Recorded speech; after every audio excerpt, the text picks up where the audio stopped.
The divorce papers arrived on a Thursday morning in late October, 2 weeks after what would have been our 10th wedding anniversary.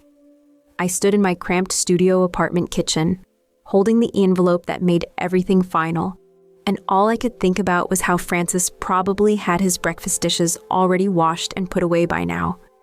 Not because he'd suddenly become domestic. God knows that man could barely boil water when I left. But because I'd seen the photos on social media. There he was, grinning in his renovated kitchen with its subway tile backsplash and pendant lights, holding up a perfectly plated Eggs Benedict like he was auditioning for a cooking show.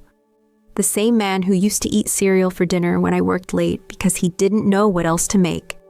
I'd been so certain he'd fall apart without me, so absolutely convinced that Francis needed me to function, to remember appointments, to keep the house running, to basically exist as a competent adult.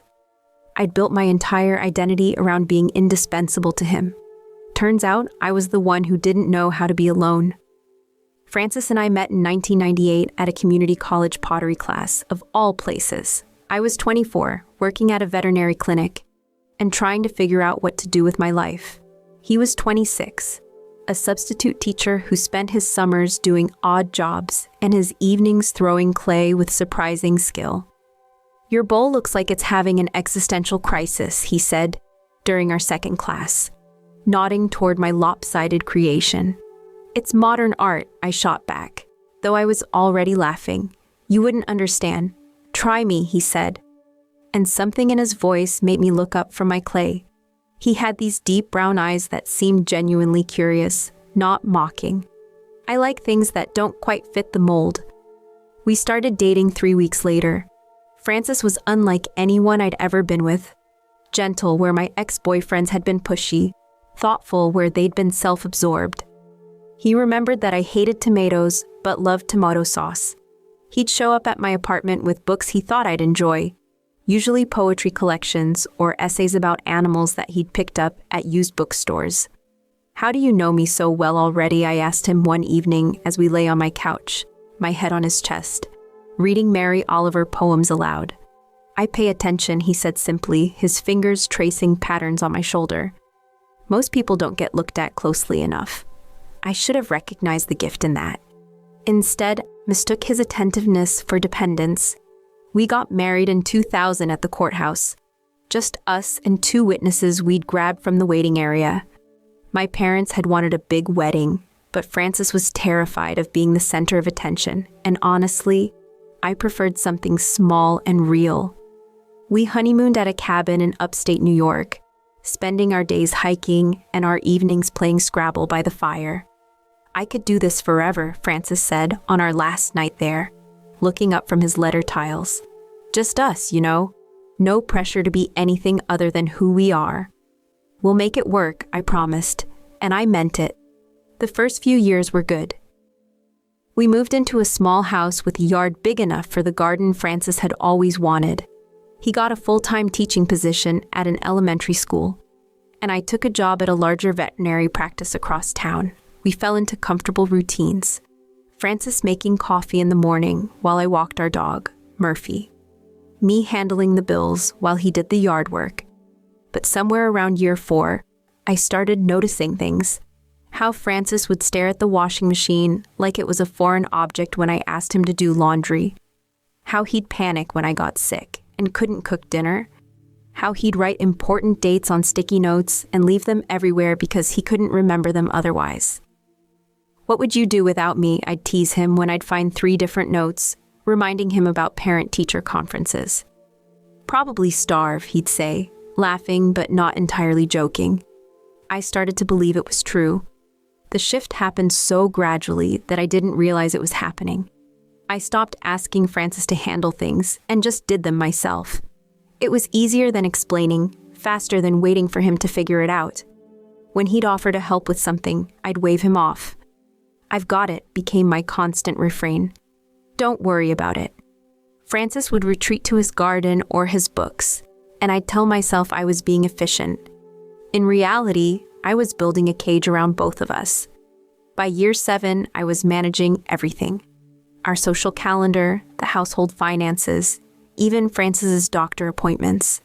I'd become the kind of wife who called her husband's work to remind him about meetings, who packed his lunch every morning because he'd forget to eat otherwise. "You're such a good wife," my friend Karen said one afternoon as we watched Francis wander around my birthday party looking lost. "He's lucky to have you." I felt a surge of pride mixed with something else, something that felt uncomfortably like resentment.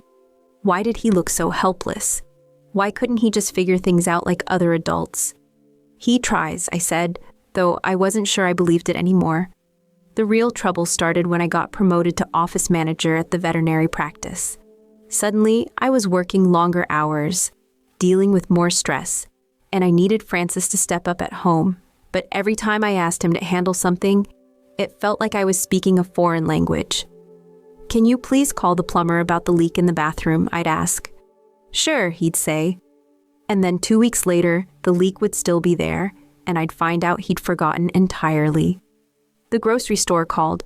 They said our order is ready for pickup," I'd tell him. "Oh, right, I'll get it tomorrow," he'd say. And then we'd run out of milk and bread because tomorrow never came. I started to feel like I was raising a child instead of married to a partner. Every conversation became a checklist of things Francis had forgotten or avoided.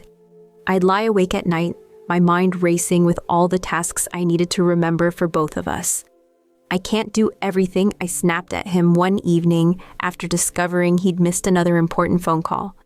"I need you to be an adult here." Francis looked stricken. "I'm trying, Nancy. I really am." "Are you?"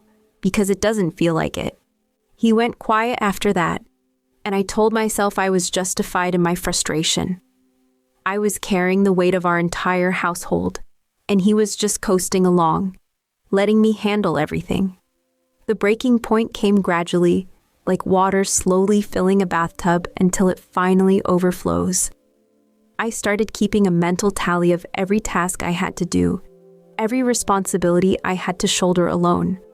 The tally grew longer each week. Francis would come home from work and immediately disappear into his garden or his study, leaving me to handle dinner, laundry, bills, and planning for the weekend. When I'd ask for help, he'd look genuinely confused, as if he couldn't see all the work that needed doing. "I don't understand why you're so stressed," he said one evening as I rushed around the kitchen, trying to prep meals for the week while simultaneously paying bills online. "Everything always gets done." "Because I do it all," I said, not looking up from my laptop. "That's why everything gets done." "I help," he protested, and I could hear the hurt in his voice. When do you help?" I finally looked at him, this man I'd married, who seemed to have transformed into someone who needed step-by-step instructions for the simplest tasks. "You water your plants and call it yard work. You load the dishwasher incorrectly and call it helping with dishes. You exist in this house like a guest, not a partner." Francis opened his mouth to argue, then closed it. He looked around the kitchen as if seeing it for the first time, the stack of unopened mail I'd been meaning to sort, the grocery list I'd been updating throughout the week, the calendar on the refrigerator covered in my handwriting with appointments and deadlines and reminders. "I didn't realize," he said quietly. "That's the problem," I said, turning back to my laptop. "You don't realize because you don't have to. I handle everything so you can just coast along." What I didn't say, what I couldn't admit even to myself, was that I'd trained him to be this way. Every time he'd tried to help in those early years, I'd hovered and corrected and eventually taken over. I'd convinced myself I was being helpful, but really I was being controlling. I'd created this dynamic where I was the competent one, and he was the helpless one. And now I was angry at him for playing the role I'd assigned him. The silence stretched between us, heavy with years of unspoken resentment and misunderstanding. Francis looked like he wanted to say something, but I was already lost in my to-do list, checking items off with aggressive efficiency. He stood there for another minute, then quietly left the room. Later that night, I found him in his study, not reading or grading papers, but just sitting in his chair, staring out the window at his garden. There was something in his posture, a kind of defeat, that made me pause in the doorway. "Francis," I said softly.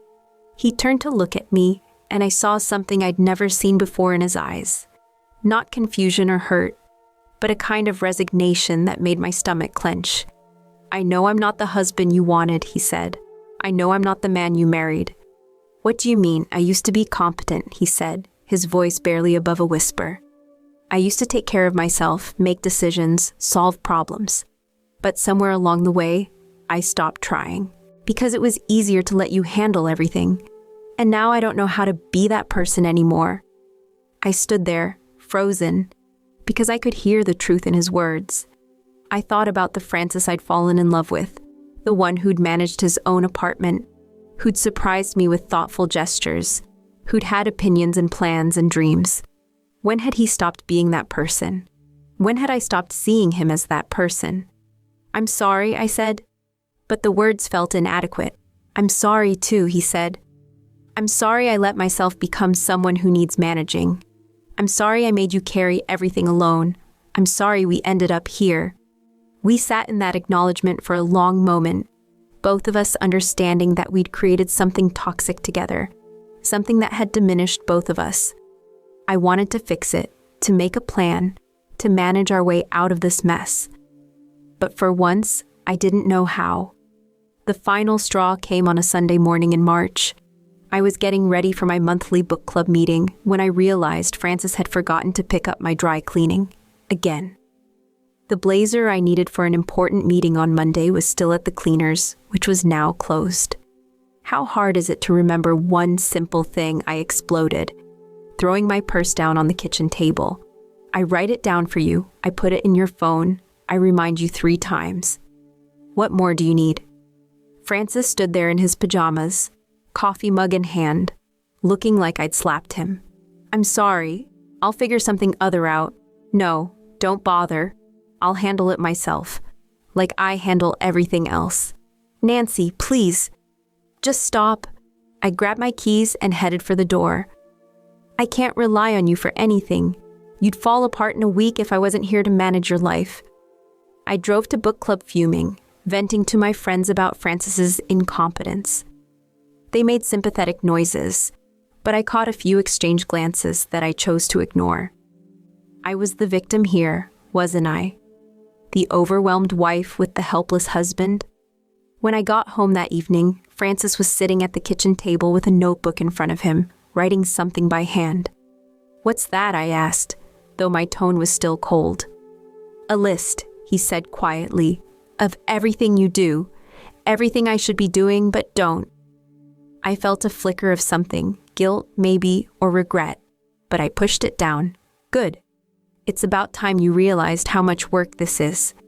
Francis looked up at me, and I saw something in his eyes I'd never seen before. Not hurt. I'd seen plenty of that. This was different.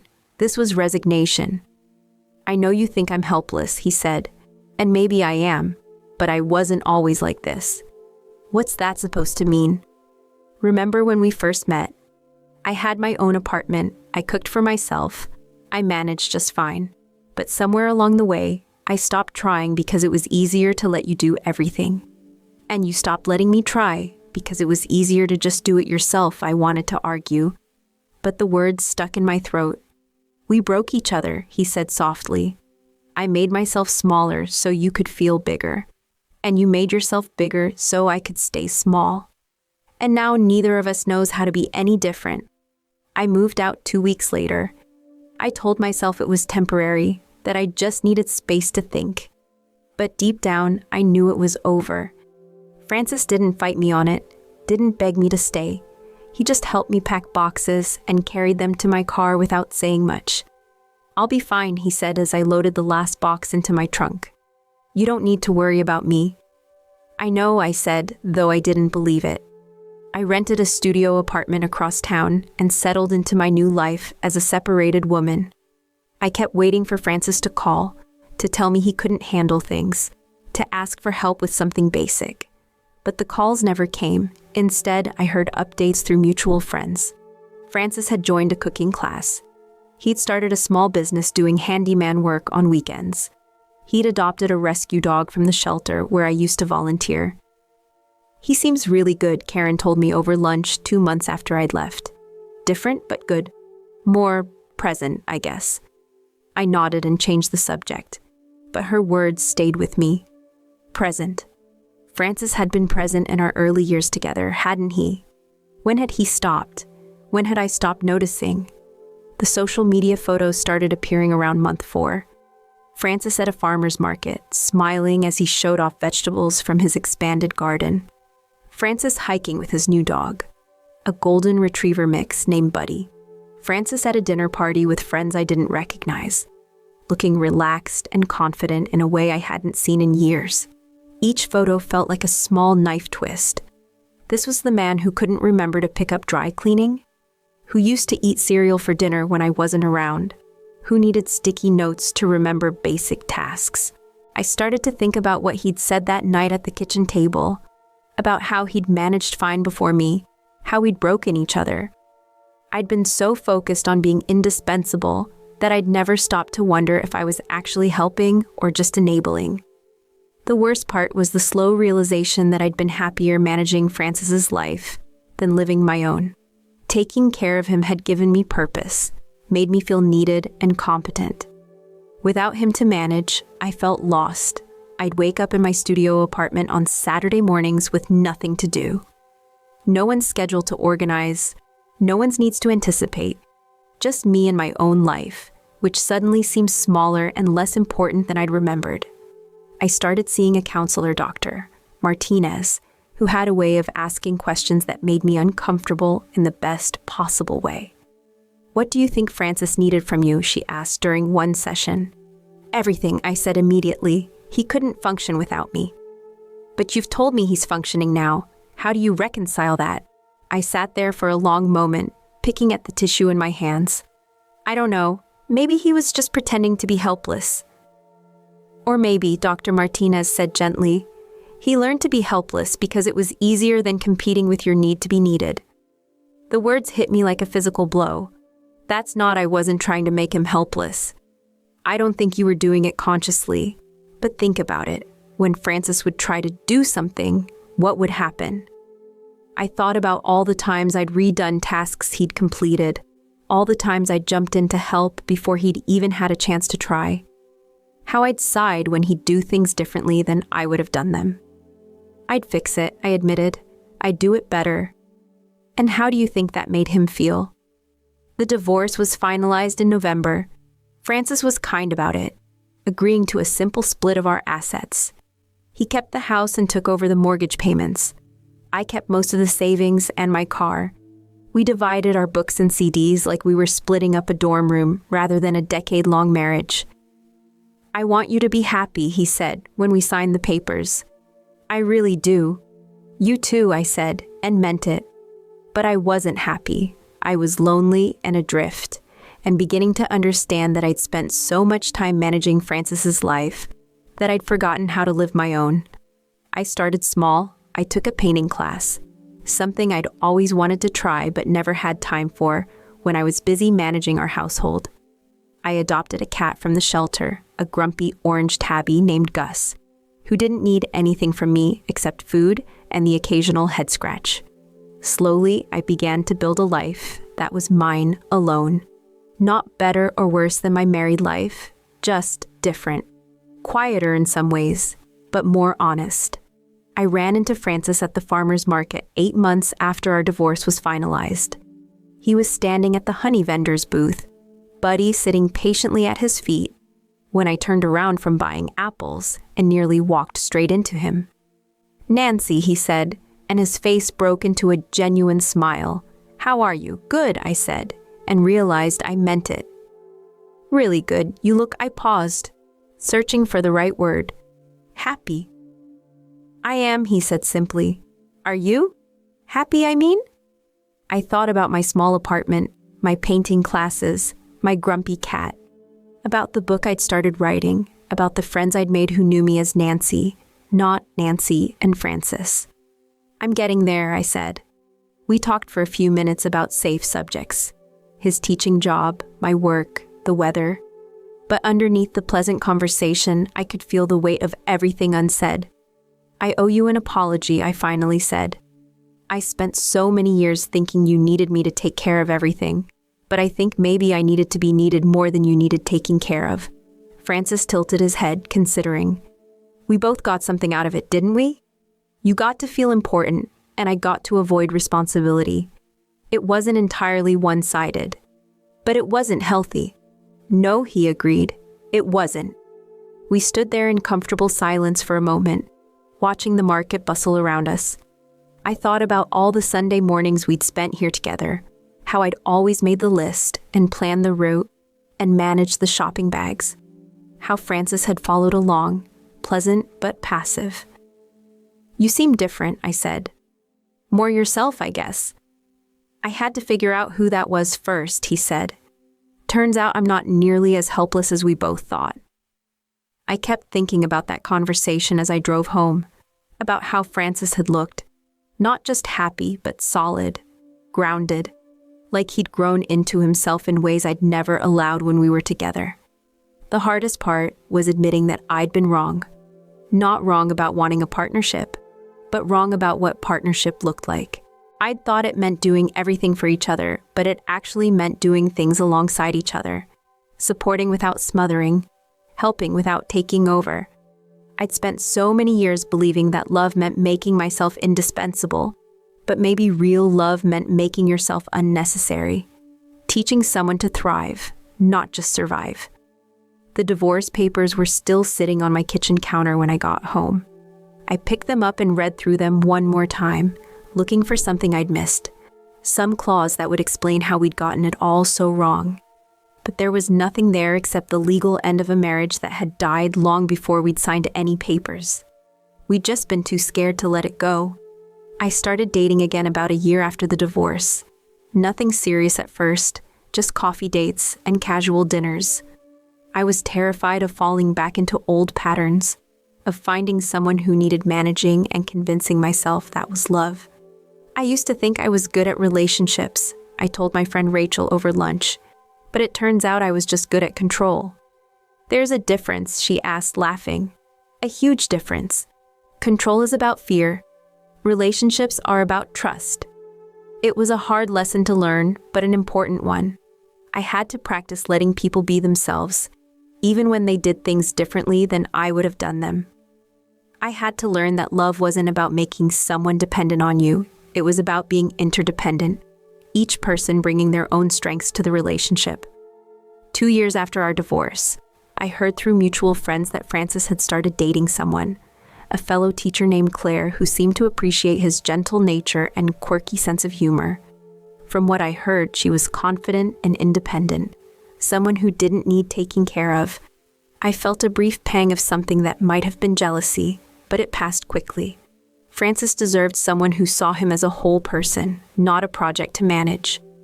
And I deserved to be with someone who wanted a partner, not a caretaker. I thought about the woman I'd been when we met, independent, capable, sure of myself. Somewhere along the way, I'd gotten confused about the difference between being needed and being wanted. I thought that if I made myself indispensable, Francis would never leave me. Instead, I'd made us both smaller. I'd turned myself into a micromanager and him into a child, and then wondered why our marriage felt more like a job than a partnership. I kept the divorce papers for a long time, not out of bitterness, but as a reminder that love isn't about making someone need you. It's about choosing to be with someone who doesn't need you, but wants you anyway. Sometimes I wonder what would have happened if we'd figured this out sooner, if we'd been brave enough to have the hard conversations, to push back against the patterns we'd fallen into. But I think we both needed to learn how to be alone before we could learn how to be together with someone else. Francis thrived the moment I left, not because he was secretly competent all along, but because he finally had the space to become competent again. And I began to thrive when I stopped defining myself by how much others needed me, and started figuring out what I needed for myself. The woman who'd been so certain her husband couldn't survive without her had been wrong about a lot of things. But she'd been right about one thing: love does require sacrifice, just not the kind of sacrifice she'd thought.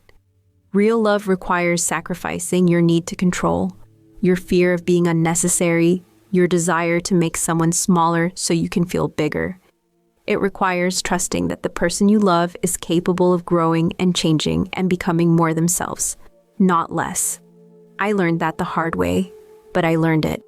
And maybe that's worth something too.